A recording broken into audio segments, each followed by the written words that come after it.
Oke, kita coba latihan ini satu ya. Tentang Theotix Santa Theotixte dari Pulau Lesbos. Ada yang sudah baca ini? Sudah baca? Oke. Coba baca lagi Arvin. Santa Theotixte lahir di kota. Agak keras. Di kota. Santa Theotixte lahir di kota Metimina di Pulau Lesbos. Dia menjadi yatim piatu pada usia dini, hingga kerabatnya mengirimnya ke biara untuk dibesarkan oleh para biarawati. Gadis itu cukup senang meninggalkan dunia yang penuh dosa ini. Dia mencintai kehidupan biara, ibadah gereja yang panjang, ketaatan biara, puasa yang ketat. Oh sorry, belum share screen ya.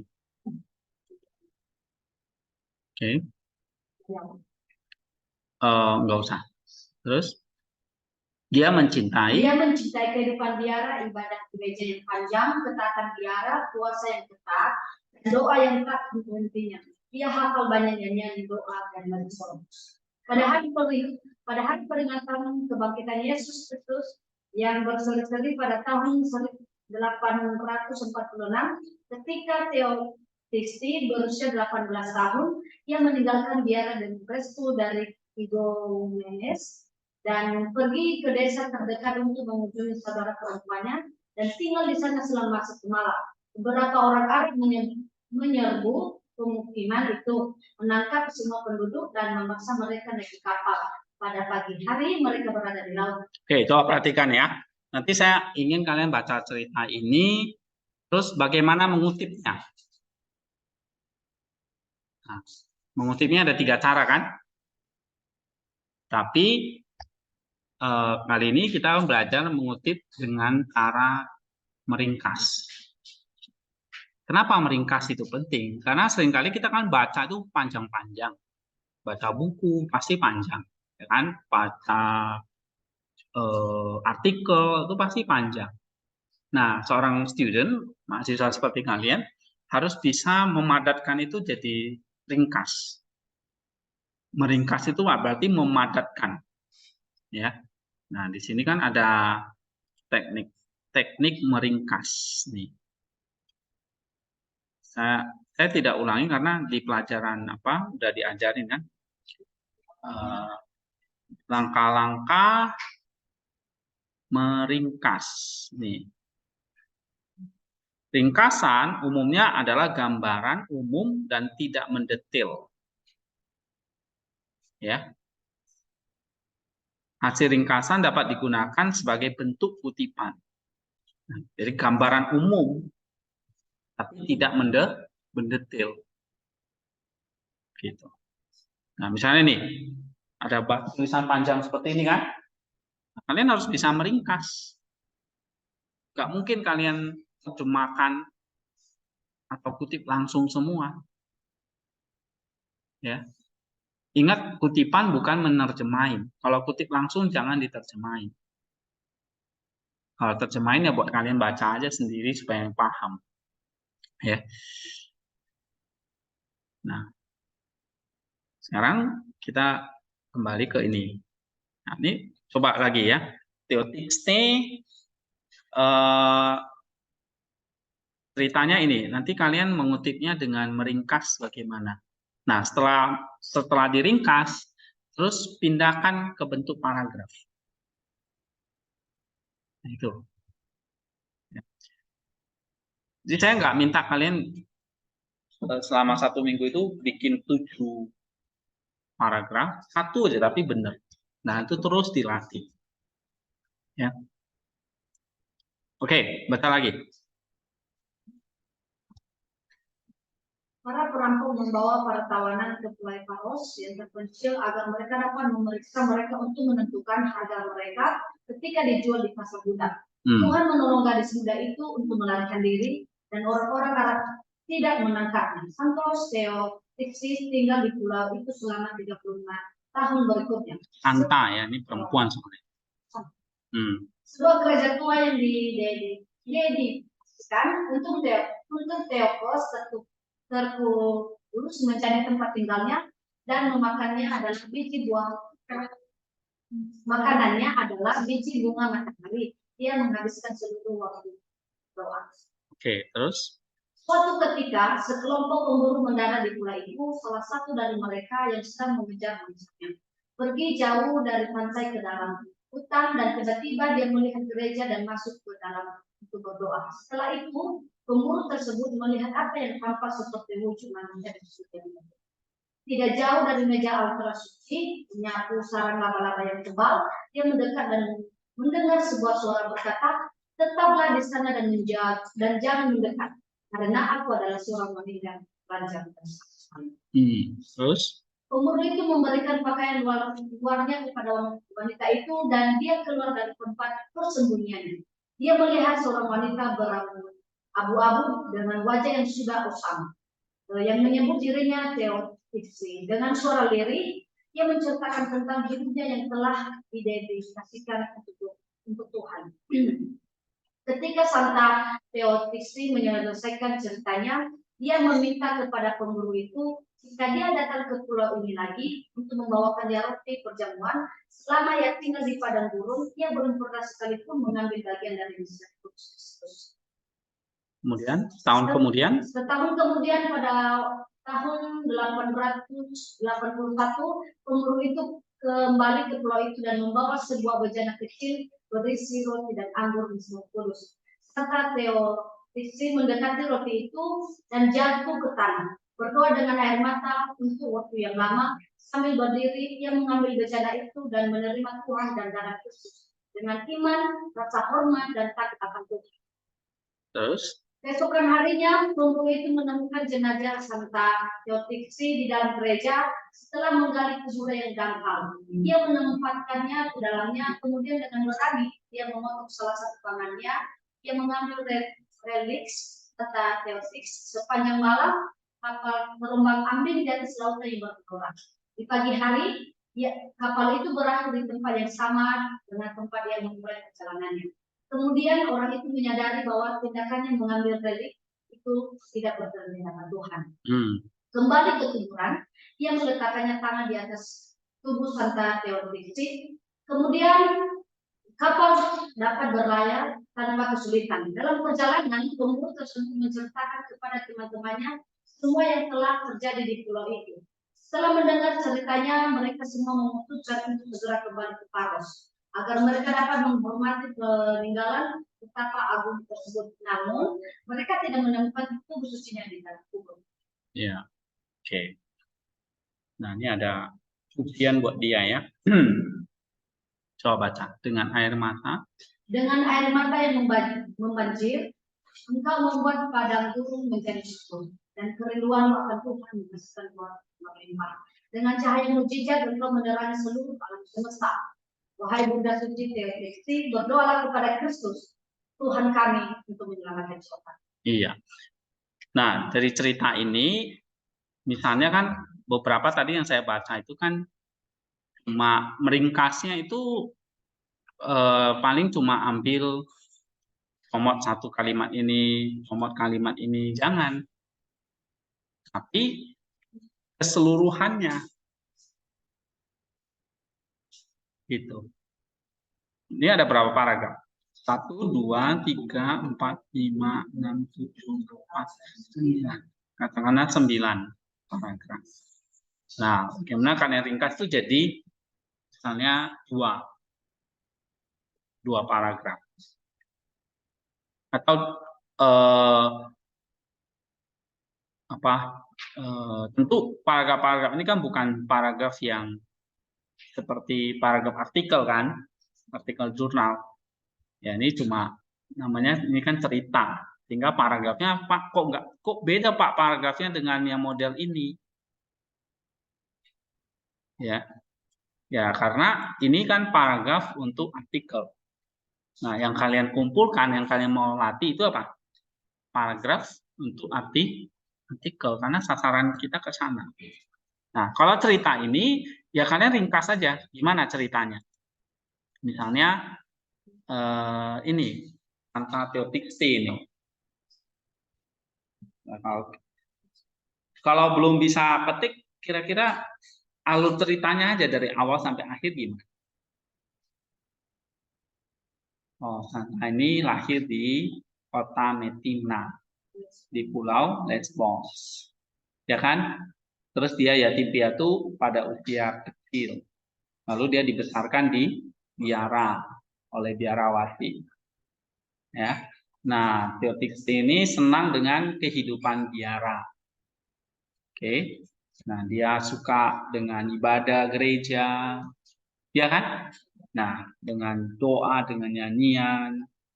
Nah, kemudian suatu saat pada dia usia 18 tahun, ya, dia meninggalkan biara, kemudian dia pergi ke sebuah desa untuk mengunjungi seorang saudara perempuannya.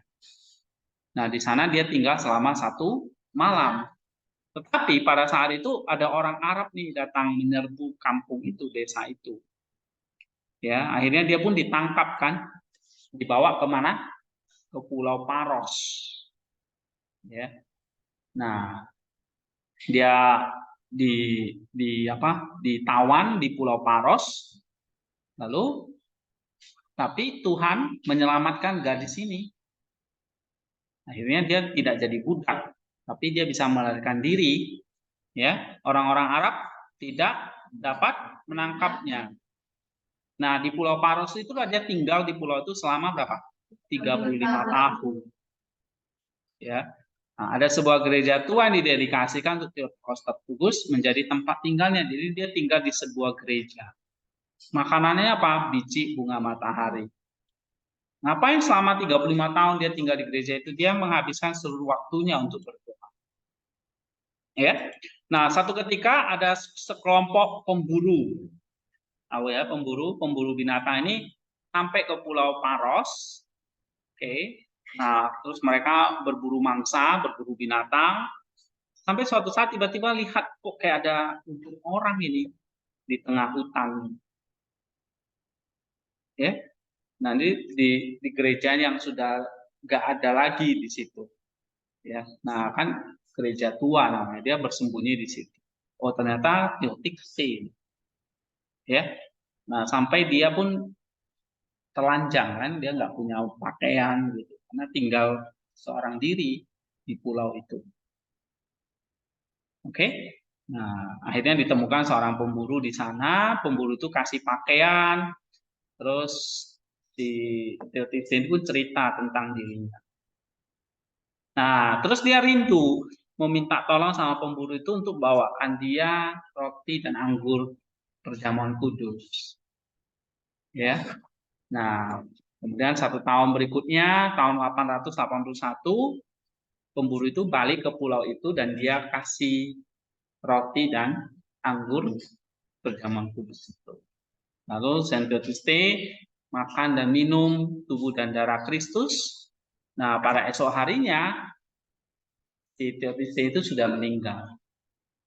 Nah, pemburu itu mau makamin dia, digali kuburan dangkal dekat situ, tapi si pemburu itu dengan berani potong tangannya si relik itu berarti kan udah ini ya, tubuhnya yang sudah meninggal itu dipotong ya, mau diambil gitu. Nah, kemudian pemburu itu kan balik lagi naik kapal, oke, tapi ternyata apa? Terombang ambing oleh apa? Lautan yang bergelora. Nah, sampai pemburu itu nyadar bahwa oh iya ya, mungkin gara-gara saya ambil tangannya si Theotix. Akhirnya dia balikin lagi ke kuburan, dia taruh lagi tangan itu di atas tubuh Theotix. Oke. Nah, baru setelah itu dia balik dengan selamat. Nah, itu ceritanya. Oke. Nah, kamu lihat di sini, apa yang bisa kamu ringkas? Jangan buru-buru mikirin ide utama dulu atau refleksinya dulu, tapi belajar ringkasnya itu yang penting. Kalau selama ini kan kalian cuma ngopi aja, habis itu kasih ringkas apa refleksinya kan. Nah, sekarang tantangannya lebih berat, gimana mengutipnya? Nah, mengutipnya coba bikin ringkasan. Ada yang bisa nggak?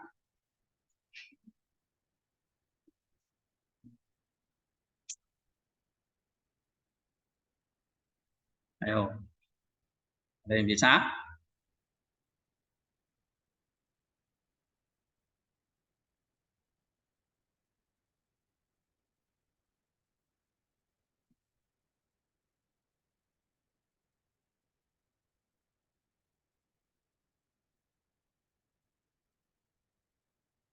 Ayo, gimana? Kan mau mengutip kan?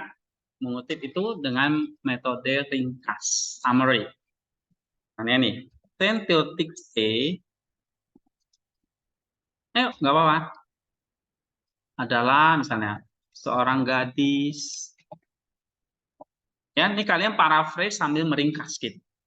Ya, seorang gadis yang mencintai kehidupan biara. Terus dia bertapa di Pulau Paros selama 35 tahun seorang diri.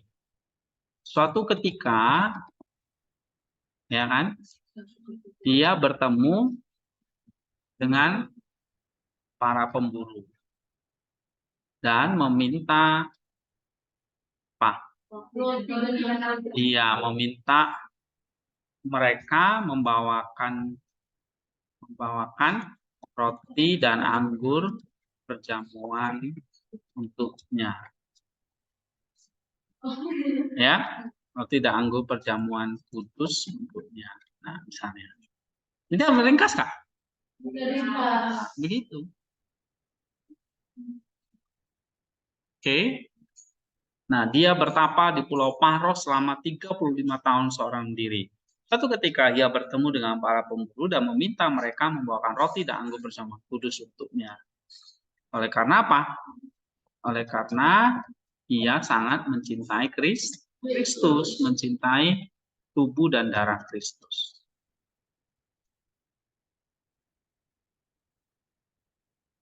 Terus gimana lagi? Setelah dia memakan dan minum perjamuan kudus, ia pun menyerahkan nyawanya kepada Tuhan.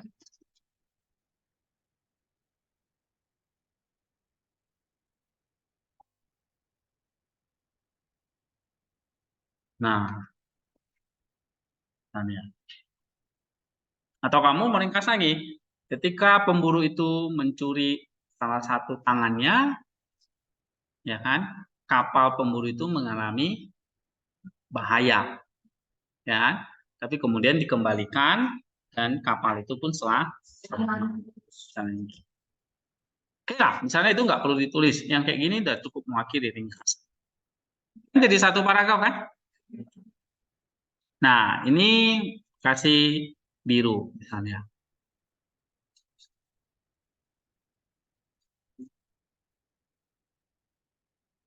Ya.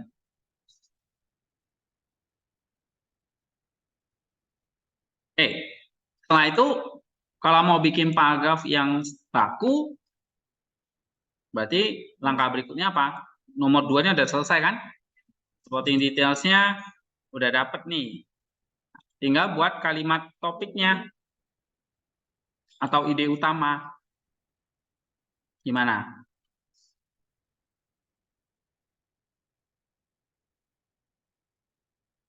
Apa yang kamu mau tulis?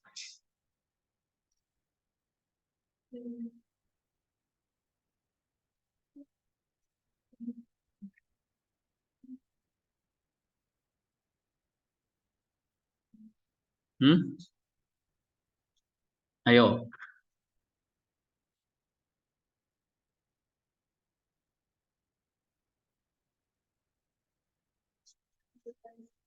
Hah? Nggak apa-apa. Apa happy? Salah nggak didenda kok. Ya. Kerinduan akan Tuhan. Kehidupan seorang biarawan yang kamu lihat ya, dia dari gadis kecil sudah sangat mencintai kehidupan biara. Misalnya kalau kamu baca lagi di sini kan, Teotiste ini apa ya? Dia tidak senang dengan kehidupan yang penuh dosa atau kehidupan duniawi. Tapi kehidupan diara suka dengan ibadah gereja yang panjang, ketaatan, puasa, doa, gitu. Jadi saya ajak kalian baca seperti ini. Oh iya ya, ternyata ada nih orang-orang seperti ini. Kalau selama ini kita lihat kan, ya kalau kita baca di medsos itu kan masuk berita apa? Jarang tentang yang baik ya kan, tentang yang jahat. Sophie dirampok oleh, nah, misalnya gitu kan, oleh Damica, kebetulan namanya sama kan. Nah, kalau kita baca media sekarang semua isinya iya kejahatan, politik kejahatan, korupsi, baca berita ekonomi, berita perang, semua berita buruk. Ya. Sehingga pikiran kita itu jauh dari kehidupan yang diberkati atau dikendaki Allah. Nah, tapi kalau baca teotiksti, ternyata ada ya orang hidup di abad keberapa ini? Abad ke-9 kan? Pada tahun 846 usianya 18 tahun. Berarti dia hidup sekitar di abad ke-9, 800-an. Ada orang seperti itu. Ya, ini cerita mirip seperti Saint Mary dari Mesir. Nah, baca nggak cerita Santa Maria dari Mesir? Dia dulu seorang pelacur, ya, dari umur berapa ya? Umur 17 tahun dia sudah pelacur. Sampai suatu saat dia jadi kaya, terus dia kepingin jalan ke Yerusalem. Nah, akhirnya dia numpang kapal dari Mesir ke Yerusalem. Suatu saat di Yerusalem dia lihat tuh banyak orang beriring-iringan gitu ya, mau masuk ke gereja. Tapi ketika dia mau masuk ke sebuah gereja itu dia nggak bisa masuk. Seperti kayak ada orang yang menghalau dia. Nggak bisa masuk dalam gedung gereja. Nah, akhirnya dia jatuh tersungkur melihat ikon Theotokos, ya. Dan Theotokos mengatakan kamu bertobat dari dosa-dosamu. Nah, setelah itu dia bertobat dari dosa-dosanya, dia pergi ke padang gurun di padang gurun Yudea, gitu ya, di seberang Sungai Yordan. Bernapas lebih kurang 40 tahun.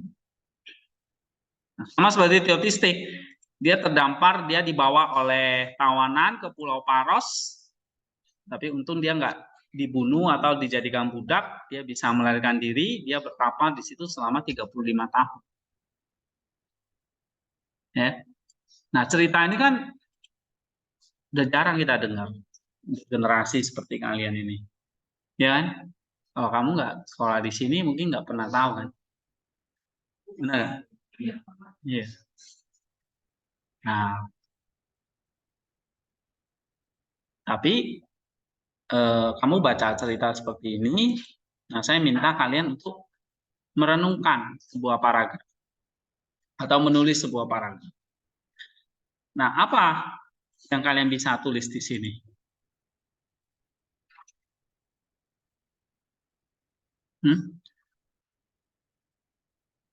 Rahmat. Rahmat, apa?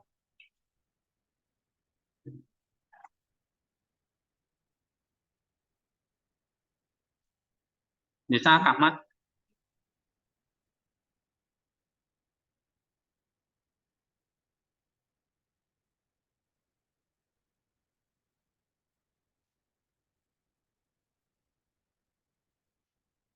Ada yang lain?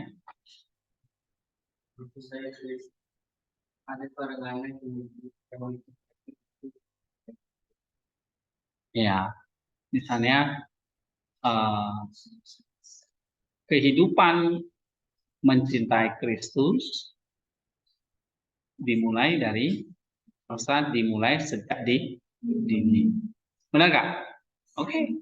Hal ini seperti pengalaman hidup dari Saint Pius III. Kan gitu, ya kan? Nah, misalnya nih,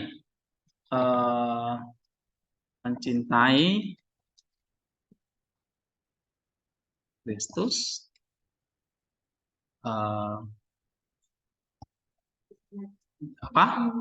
dimulai dari sejak usia ini. Nah, seperti yang dialami oleh Nah, ini kan intinya di sini. Oke, ada yang lain lagi?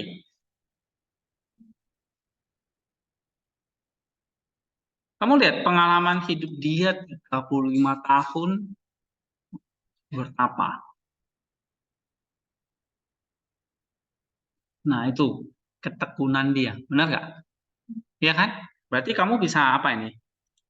Mencintai Kristus dibuktikan dengan ketekunan dan ketaatan atau kesabaran.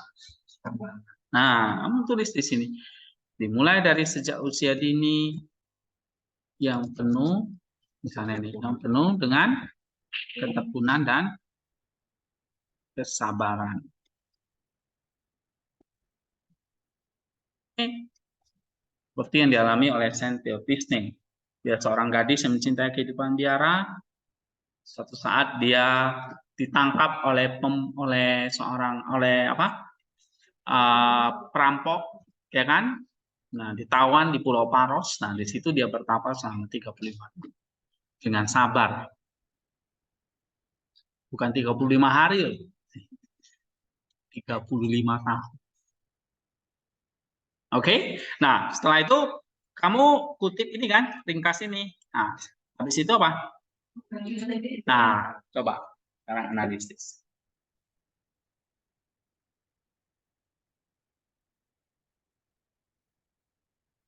Gimana analisisnya? Ini kan tentang apa nih? Mencintai Kristus yang penuh dengan ketekunan dan sabaran. Atau mencintai Kristus diuji dengan ketekunan dan kesabaran. Boleh nggak? Boleh misalnya. Mencintai Kristus, apakah kita mencintai Kristus? Hal itu diuji dengan ketekunan dan kesabaran. Jika kita mencintai Kristus, maka kita akan diuji oleh ketekunan dan kesabaran. Nah, atau mencintai Kristus itu diuji oleh ketekunan dan kesabaran. Kasih kutipannya nih, Theophisne. Nah, habis itu apa analisisnya?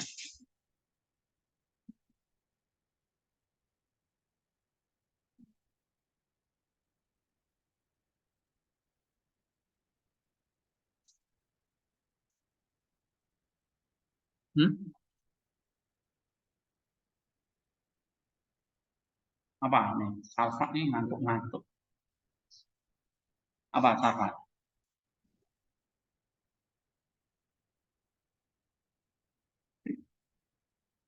Nenong? Simeon? Apa Simeon?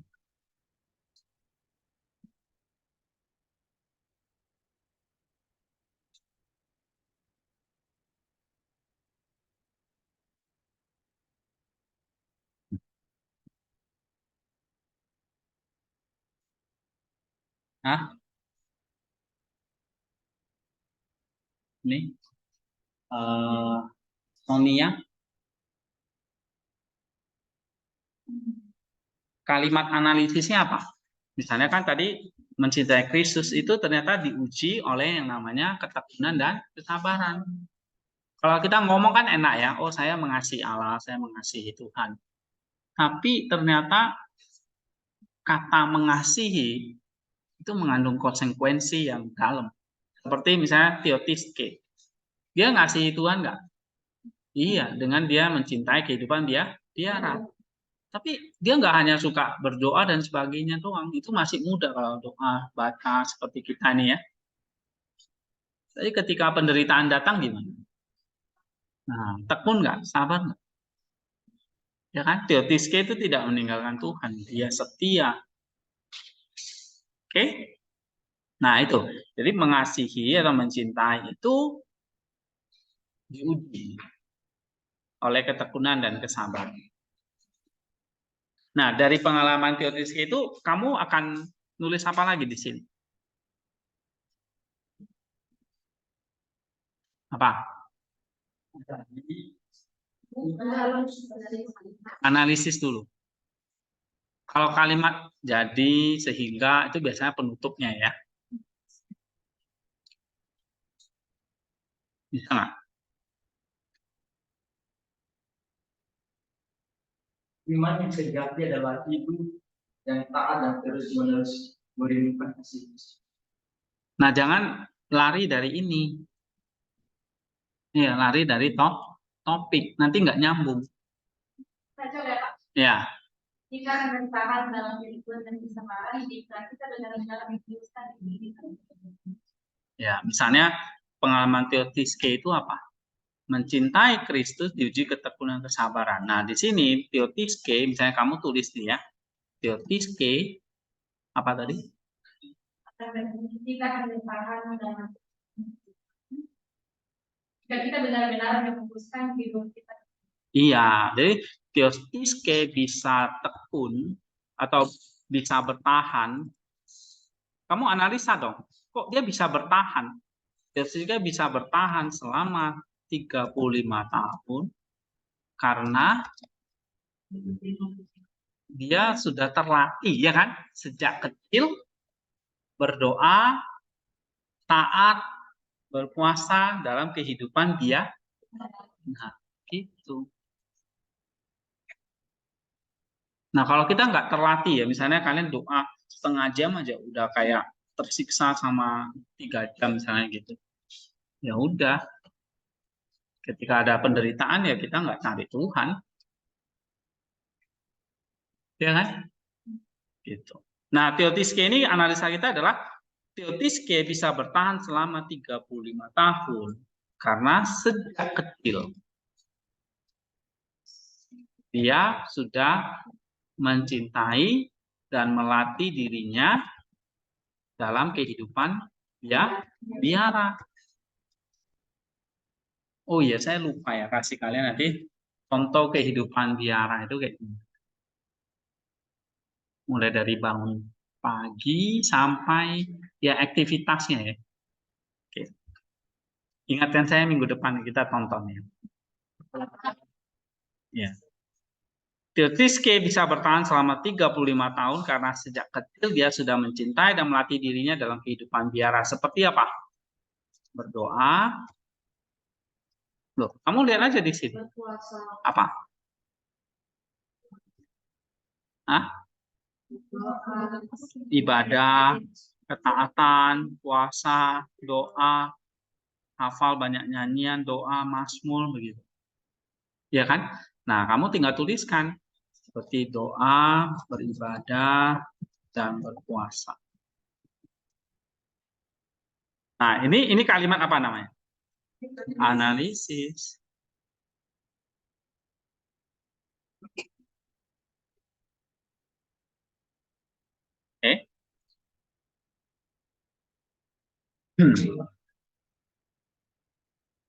Jadi, Santa Teotiske bisa bertahan dalam ketekunan kan dan kesabaran, bisa bertahan dalam ketekunan dan kesabarannya berapa lama?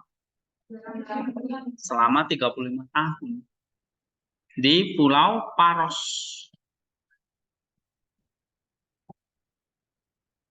Karena apa? Karena sejak kecil ia sudah mencintai dan melatih dirinya dalam kehidupan biara seperti berdoa, beribadah, dan berpuasa. Nah, oke. Kita tambah lagi analisis? Boleh. Nggak mesti harus satu kalimat, tapi minimal satu kalimat. Ya, harus ada. Ada lagi nggak yang bisa tambah?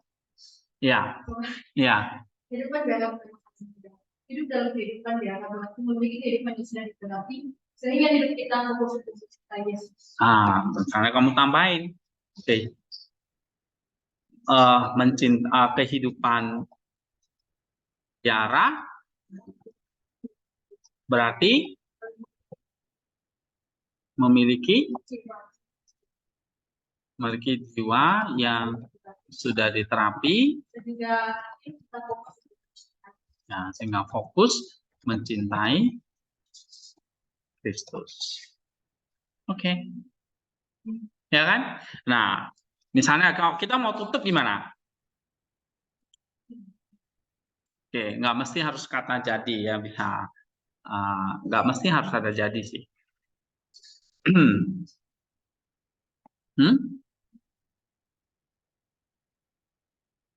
Nah, kamu lihat di sini ya. Baca lagi dari awal. Ini mencintai Kristus. Ada tekun, ada sabar. Contohnya Theotiske ini. Yang punya kehidupan biarah. Berarti penutupnya kamu bisa hubungkan gini. Mencintai Kristus harus punya fondasi dulu. Fondasinya apa? Kehidupan biara itu. Ya kan? Nah, jadi kita juga harus punya apa? Kehidupan biara. Walaupun saya nggak nyuruh kamu tinggal di hutan 35 tahun gitu, enggak. Tapi prinsipnya yang diambil ya kan? Oke. Apa membuat Theotiske itu dikenang sampai sekarang? Ini kan abad 9 ya. Kita hidup di abad berapa sekarang? 21. Ya kan? Hidup di abad 21. Berarti sudah berapa lama cerita ini? 21 kurang 9 lah. 11 abad. 12 abad, ya kan?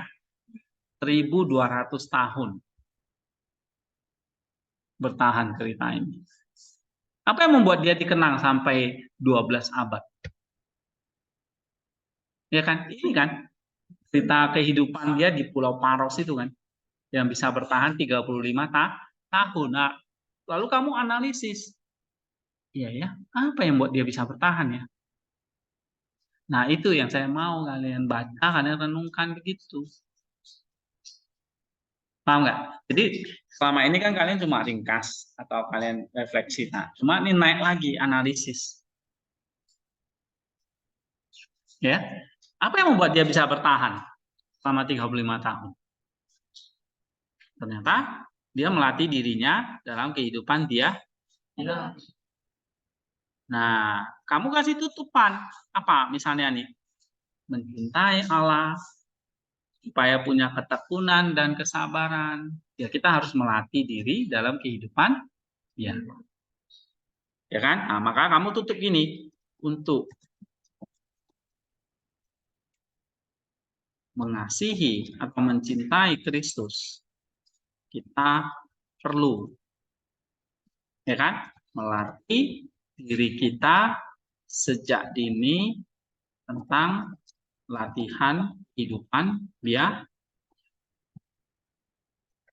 supaya kita bisa tekun dan sabar menghadapi penderitaan. Nah, ini kalimat penutup.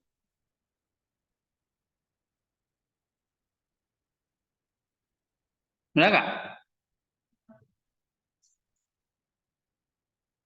Nah, dari cerita Theotiske itu akhirnya kamu dapat apa ini? Dapat apa? Ternyata untuk mengasihi Allah itu atau bertekun dan sabar itu kita perlu apa? Melatih diri dalam kehidupan ya. Kehidupan biara itu maksudnya apa sih? Iya. Seperti melatih doa, taat, puasa. Pak misalnya nih Theotiske dulu nggak suka kehidupan biara. Dia bisa bertahan di pulau itu? Waktu dia bertahan selama 35 tahun sampai dia itu lah ya, pakaiannya sampai compang samping, mungkin malu dia. Wah, dia malu. Ya. Dia malu karena dia tidak berpakaian kan. Baru pemburu itu kasih baju, baru dia berani keluar. Oke. Nah, ini tentang Theotiske. Satu lagi tentang ini.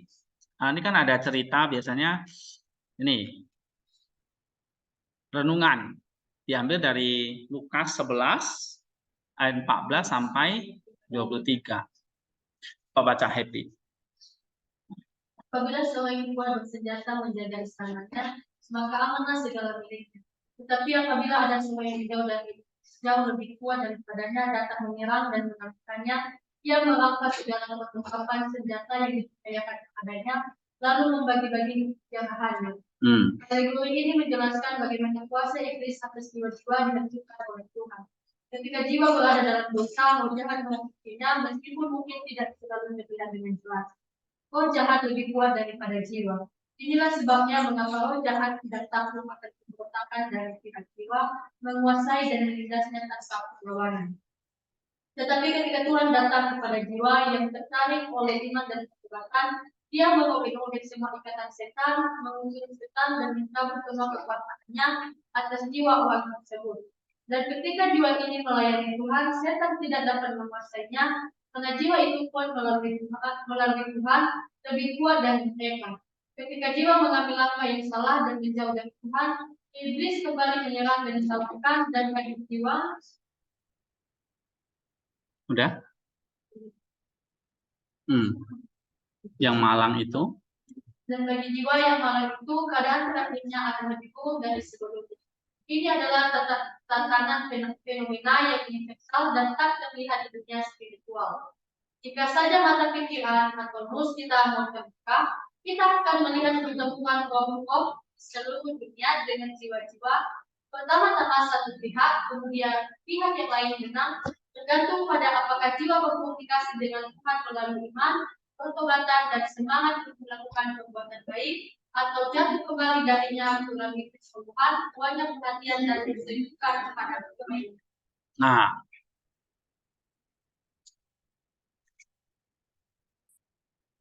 coba ringkas lagi. Tentang apa ini? Iya. Kamu bisa copy ini. Oke, kalau kamu malas ringkas ya kamu kutip semua. Jangan ya. Kamu copy, kamu ringkas. Misalnya di sini.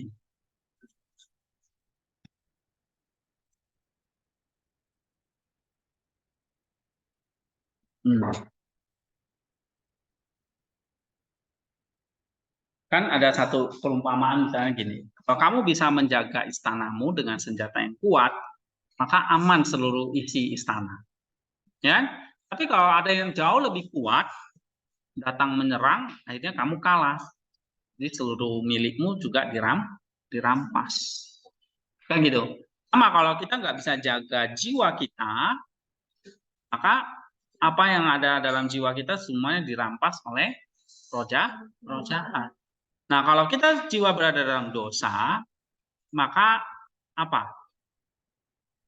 Roh jahat merasukinya, ya. Maka kalau roh jahat itu lebih kuat dari jiwa, akibatnya apa? Roh jahat itu merampas, menguasai jiwa kita. Nah, tetapi siapa yang bisa mengalahkan roh jahat itu? Tuhan. Itulah sebabnya gimana supaya Tuhan itu datang menolong kita? Dengan iman dan pertobatan. Maka dia bisa merobek semua ikatan setan, mengusir setan, mencabut semua kekuasaannya atas jiwa orang tersebut. Ya kan? Nah, tapi kalau kita tidak mau mengandalkan Tuhan, ya Tuhan tidak akan datang. Oke, dan kita dikuasai oleh si jahat. Tapi kalau jiwa itu melayani Tuhan, mengandalkan Tuhan, maka setan tidak dapat menguasai. Iya, gitu. Nah itu intinya kan. Nah berarti kamu ringkasnya gimana? Misalnya, kamu ringkasnya gimana? Apa?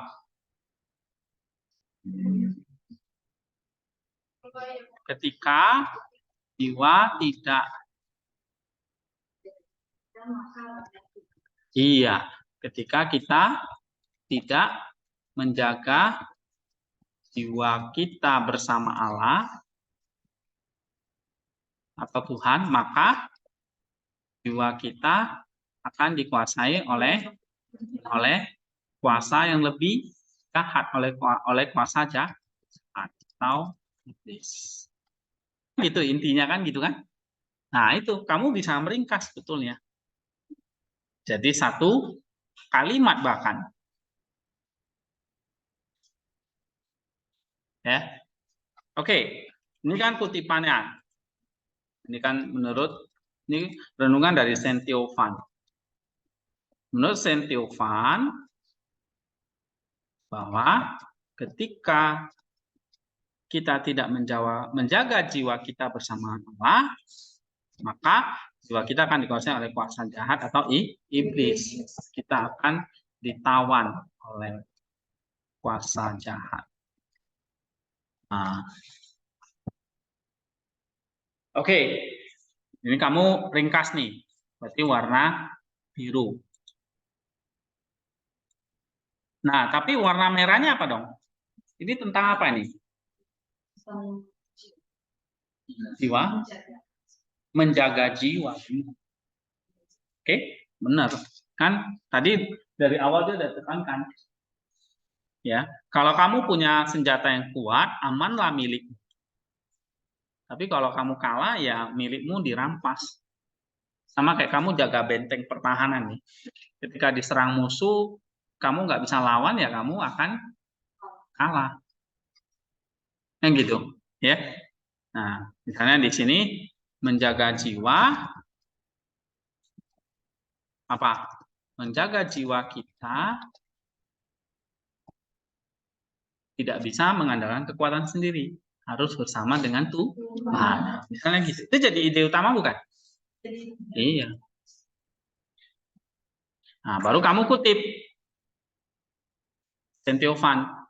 Oke, menjaga jiwa kita tidak bisa sendirian karena musuh jauh lebih kuat daripada kita, daripada kekuatan kita sendiri. Nah, ini namanya apa? Ide utama. Tuh, latih kayak gitu. Ya. Ini menjaga jiwa kita tidak bisa sendirian. Karena musuh jauh lebih kuat daripada kekuatan kita sendiri. Nah, seperti yang dikatakan atau menurut Theophan, bahwa ketika kita tidak menjaga jiwa kita bersama Allah, maka jiwa kita akan dikuasai oleh kuasa jahat atau iblis, kita akan ditawan oleh kuasa jahat. Nah, oke, dari ini nih. Nih, kamu ringkas jadi satu kalimat atau dua kalimat. Oke, nah sekarang kalimat analisisnya apa?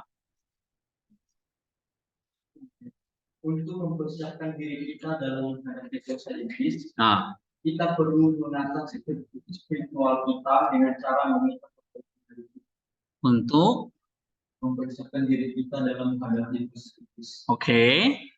Terus? Kita perlu mengasah spiritual kita dengan cara meminta pertolongan. Iya. Jadi misalnya kan di sini kan temanya kan tentang menjaga jiwa, nggak bisa sendiri nih. Harus bersama dengan Allah. Karena kekuatan musuh jauh lebih kuat. Ya kan? Kalau kita sendiri kita nggak mampu. Nah, bersama dengan Tuhan Yesus. Oke. Ini idenya kan sebenarnya dapat dari Saint Theophan kan? Nah, kita curi idenya, kita jadikan pertama. Terus dari Saint Theophan ngomongnya begini. Terus kita kasih analisisnya tadi, menjaga apa? Untuk mempersiapkan diri. Oh, mempersiapkan diri dalam menghadapi kuasa iblis. Oke, mempersiapkan diri menghadapi kuasa iblis. Kita perlu mengasah spiritual kita dengan cara Oke. Mungkin pertolongannya jangan lagi, tapi analisisnya lebih dalam. Misalnya pertolongannya apa? Mengasah spiritual kita supaya dapat kekuatan dari Tuhan itu dengan cara apa?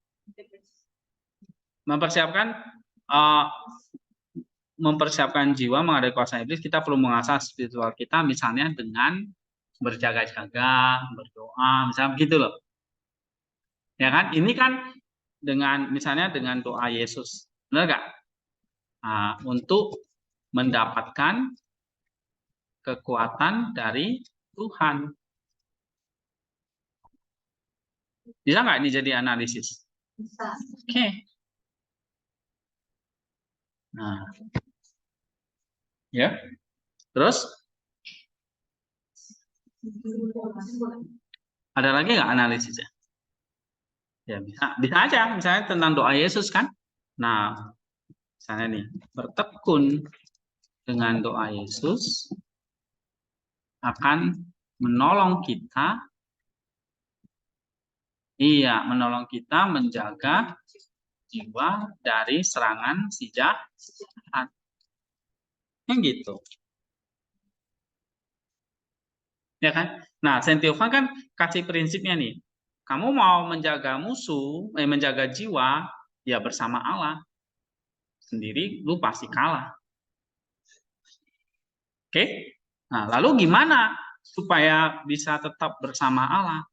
Caranya tadi Devi bilang mengasah spiritual. Misalnya tambahkanlah misalnya dengan doa Yesus.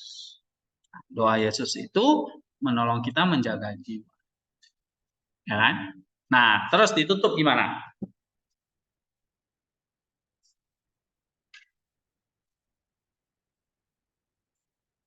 Nah, misalnya kamu akan tutup ini. Menjaga jiwa dengan latihan spiritual, latihan rohani, di doa Yesus, itu sangat menolong. Nah, bisa nggak gitu?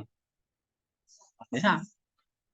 Ternyata dari bacaan Theophan, dari analisamu, kamu jadi ngerti nih, oh iya ya, kita jaga jiwa, nggak bisa sendiri, misalnya harus dengan pertolongan doa Yesus. Nah, kan dapat sesuatu yang baru bukan? Gitu. Ya. Nah, berarti ini penutupnya kasih warna hitam. Oke, selesai. Cuma 5-10 menit. Ya.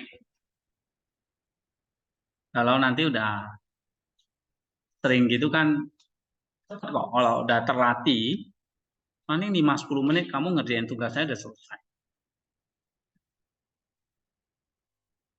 Ya. Misalnya kayak buku Inspirasi 7 itu.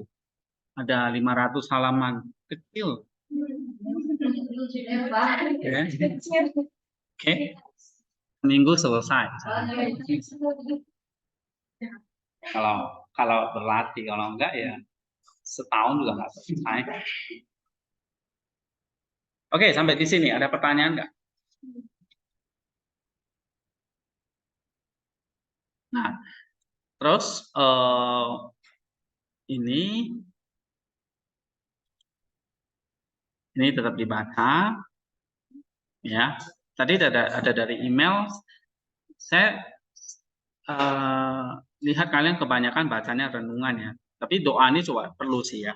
Misalnya dari email ngutip ini saya senang ya, tentang mara bahaya nih. Ya. Nah, sekarang misalnya ini, sakit adanya aku dalam tubuh dan jiwa. Coba baca sama-sama. Sakit adanya aku dalam tubuh dan jiwa.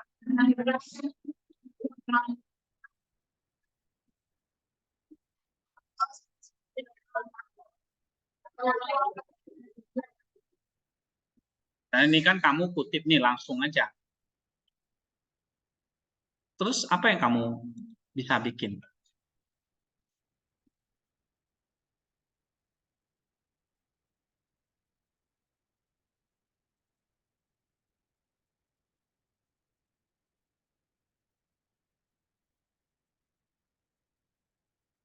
Hmm?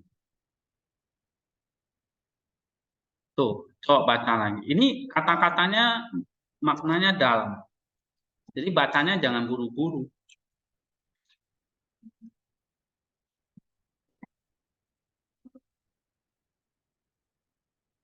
Jadi kita sakit nih, baik tubuh maupun jiwa.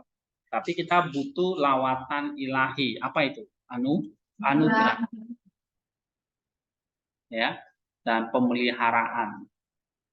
Nah, kita minta Theotokos itu mendoakan kita supaya Allah memberikan anugerahnya kepada kita.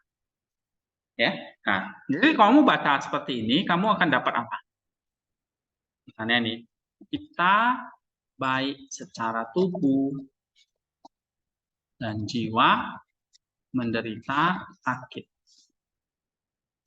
Seperti doa kita atau permohonan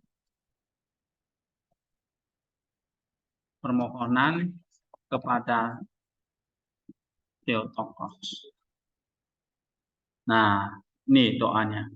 Ini kutip langsung gini. Jadi dari doa ini kamu ngerti apa?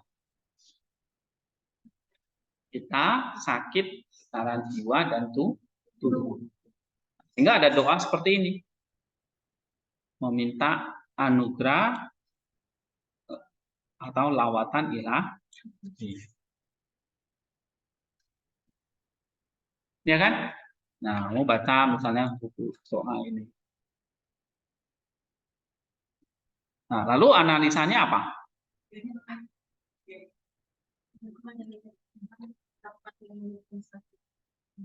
Iya. Anugerah dari Tuhan dapat menyembuhkan. Apa lagi? Untuk menyembuhkan jiwa dan tubuh kita perlu anugerah dari Allah. Sama lah. Apa lagi? Ini warna biru ya.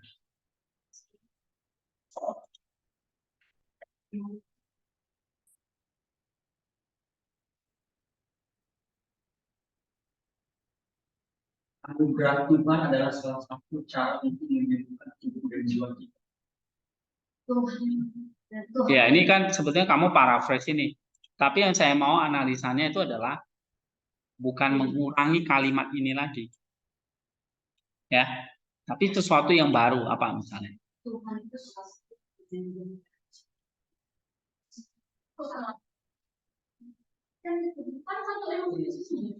Oke, aku sakit. Itu adalah satu-satunya penyembuh.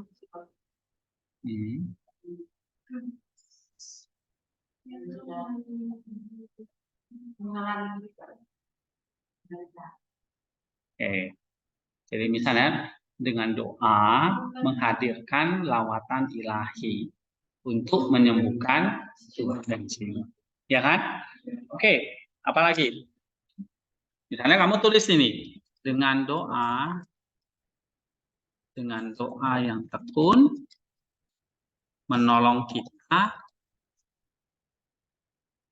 kita apa?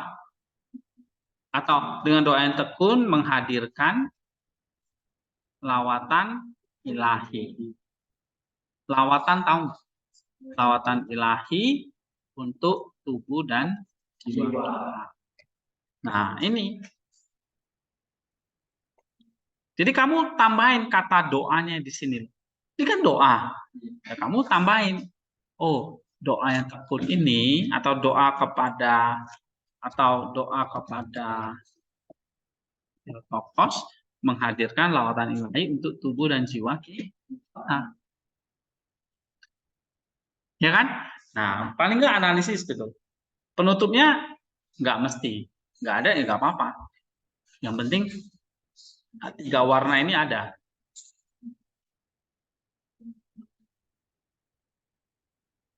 Oke.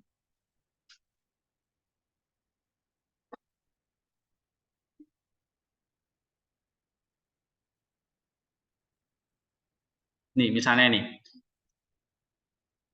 Kita cepat aja. Aku telah memilihmu untuk menjadi perlindungan dan syafaat hidupku, ya perawan Bunda Allah. Kemudian aku ke suakamu, ya pemakasa berkat-berkat, ya pengampu para setiawan, ya engkau saja yang seluruhnya terpuji. Nah, ini tentang apa ini?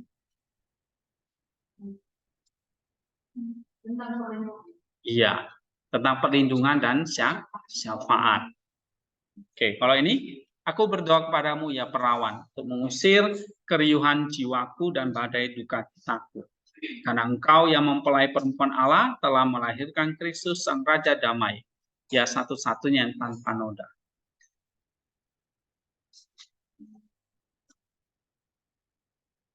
Nah, ini tentang apa? Ya, dengan doa itu apa? Keriuhan, maksudnya itu keributan jiwa dan duka cita itu bisa terusir. Akhirnya kita memperoleh apa? Sukacita. Nah, ini karena engkau telah melahirkan Dia yang adalah pemberi dan penyebab yang baik dari kekayaan kasih setiamu.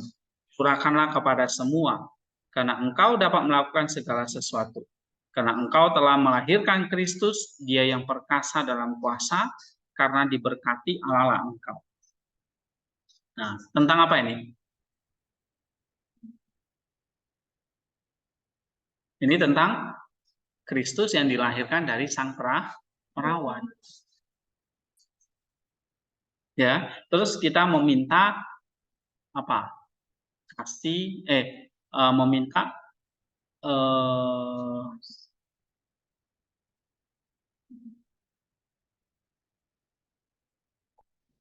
kekayaan kasih setiamu curahkanlah kepada semua.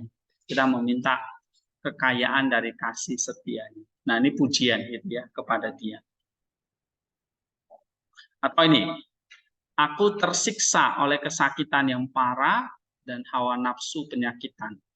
Ya perawan, tolonglah aku, karena aku mengenalmu sebagai perbendaharaan penyembuhan, tak pernah gagal, yang tak pernah habis. Ya, yang tanpa salah. Nah, ini tentang apa ini? Gampang ini. Permohonan untuk melawan hawa nafsu. Nah, kamu tinggal tulis saya ini tentang berdoa untuk melawan hawa nafsu. Terus kamu kutip. Ya kan? Setelah kamu kutip ini, terus kamu kasih analisis. Apa? Kalau kita menghadapi hawa nafsu, kita bawa itu di dalam doa. Nah, itu analisisnya misalnya.